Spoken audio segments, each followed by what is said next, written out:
6 pessoas. Depende, tem de 4 pés e de 12 pés. Caraca, pera, deixa eu amarrar essa bagaça aqui, como que é aqui. Você vai amarrar? Será que vai na mão? Vai, né? Não, é só você não segurar no... Que nem se segura com uma mão só. Entendeu?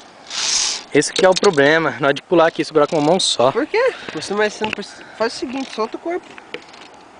Então é, vambora. Rapaz!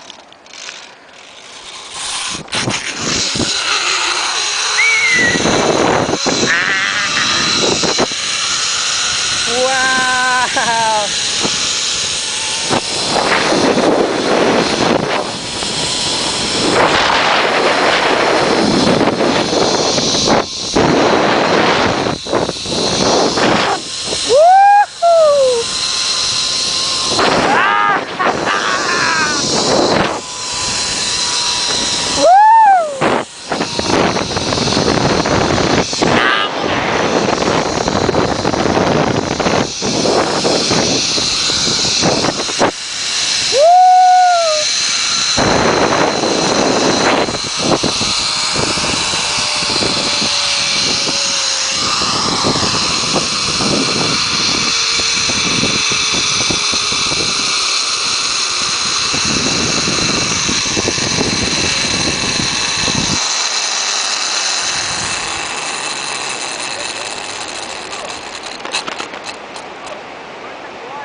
Nem vou olhar pra você!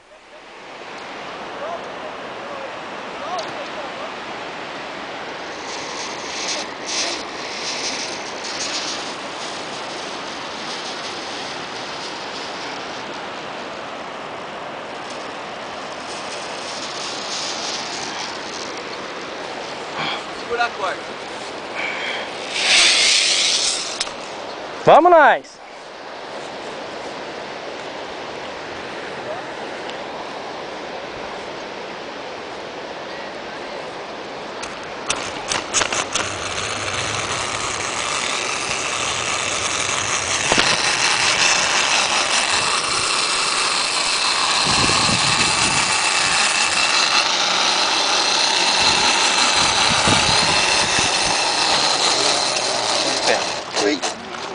Ai, que coisa!